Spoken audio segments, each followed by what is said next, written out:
मुख्यमंत्री माझी लाडकी बहीण योजना आणि या योजनेशी संबंधित अतिशय महत्त्वाची अपडेट आहे. नमस्कार, स्वागत आहे तुमचं लॉजिकल जी के मराठी या यूट्यूब चॅनलवर.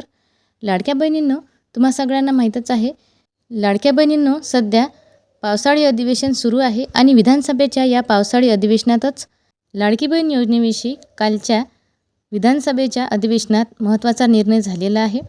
लाडकी बहीण योजनेमध्ये त्रुटी आढळलेल्या आहेत.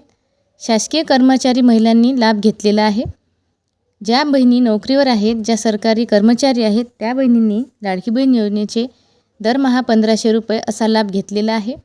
जेव्हा त्यांनी KYC केली आणि त्यांची KYC केल्यानंतर पडताळणी झाली, तेव्हा असे निदर्शनास आले की या बहिणी शासकीय कर्मचारी आहेत आणि या लाडक्या बहिणीच्या निकषांमध्ये बसतच नाही, तरीसुद्धा त्यांनी लाभ घेतलेला आहे.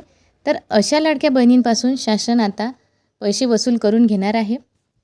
याआधीसुद्धा हा डाटा आलेला होता, परंतु आता हा डाटा लेखी स्वरूपात आलेला आहे. कालच्या विधानसभेच्या अधिवेशनात आपल्या राज्याच्या महिला व बालविकास मंत्री आदिती तटकरे मॅडम यांनी काल लेखी स्वरूपात याविषयीची माहिती सादर केलेली आहे.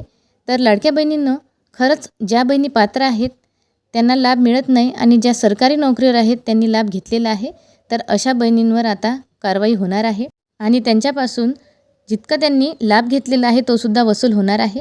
ह्या बहिणी खरं तर शिकलेल्या असतात, त्यांना सगळ्या गोष्टी समजतात, तरीसुद्धा चुकीच्या पद्धतीने यांनी लाभ घेण्यासाठी फॉर्म भरलेले आहेत. आणि ज्या माझ्या गोरगरीब बहिणी आहेत त्यांनी KYC न केल्यामुळे त्यांचा लाभ बंद झालेला आहे. तर ह्या अशा त्रुटी या योजनेमध्ये आढळलेल्या आहेत. महिला व बालविकास मंत्री आदिती तटकरे यांनी आमदार विलास तरे यांना विचारलेल्या प्रश्नाला दिलेले लेखी उत्तरानुसार या योजनेअंतर्गत 12,415 शासकीय महिला कर्मचारी यांनी लाभ घेतलेला आहे असे निदर्शनास आले आहे. तसेच काही पुरुषांनी सुद्धा लाभ घेतलेला आहे. चुकीची माहिती देऊन या योजनेचा लाभ उचलल्याचा प्राथमिक तपासामध्ये स्पष्ट झालेले आहे. सुरुवातीला जेव्हा हे फॉर्म निघाले होते, सरसकट सगळ्याच बहिणींनी फॉर्म भरले आणि कुठल्याही प्रकारची त्यांनी लाभार्थ्यांची पडताळणी केली नाही आणि त्यांना सरसकट लाभ दिला. परंतु KYC केल्यानंतर ह्या सगळ्या गोष्टी निदर्शनास आलेल्या आहेत. तर ज्यांनी चुकीच्या पद्धतीने लाभ घेतलेला आहे त्यांच्यावर तर कारवाई होणारच आहे. असं करायला नको होतं काही लाभार्थ्यांनी. ज्यांनी चुकीच्या पद्धतीने लाभ घेतलेला आहे, जे पुरुष लाभार्थी आहेत, त्यामुळे त्यांचा लाभ थांबवण्यात आलेला असून संबंधितांकडून रक्कम वसूल करण्यासाठी प्रशासकीय आणि महसूल कारवाई सुरू करण्यात आली आहे. त्याचप्रमाणे KYC पूर्ण न केलेल्या लाभार्थ्यांचा सुद्धा लाभ थांबवण्यात आलेला आहे. तर ज्यांनी चुकीच्या पद्धतीने लाभ घेतलेला आहे त्यांच्यापासून तर लाभ वसूल केला जाणारच आहे, कारण त्यामुळे शासनाचं खूप नुकसान झालेलं आहे आणि ज्या पात्र बहिणी आहेत त्यांचंसुद्धा नुकसान झालेलं आहे.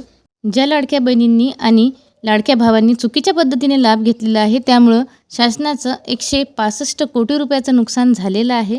आणि दुसरीकडे KYC न केल्यामुळे जानेवारी महिन्यापासून काही बहिणींचा लाभ बंद झालेला आहे आणि ह्या गोरगरीब बहिणी आहेत, त्या पात्र आहेत, या लाडक्या बहिणीच्या निकषांमध्ये बसतात.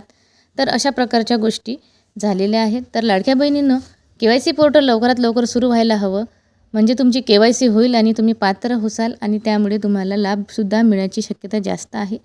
त्यामुळे मुख्यमंत्री साहेबांनी लवकरात लवकर KYCचं पोर्टल सुरू करायला हवं आणि महिलांना एक संधी द्यायला हवी. ज्यांनी चुकीच्या पद्धतीने लाभ घेतला, ज्या पुरुष लाभार्थ्यांनी लाभ घेतला, हा वेगळा भाग आहे. परंतु जे लाभार्थी पात्र आहेत, काही कारणामुळे त्यांनी KYC केली नाही, अशा लाभार्थ्यांना लवकरात लवकर एकदा विंडो ओपन करून देण्यात यावी.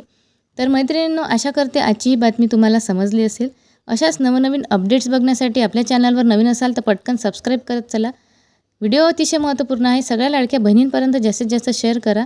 कुठलाही प्रश्न तुमच्या मनामध्ये असेल तर खाली कमेंट करून नक्की कळवा.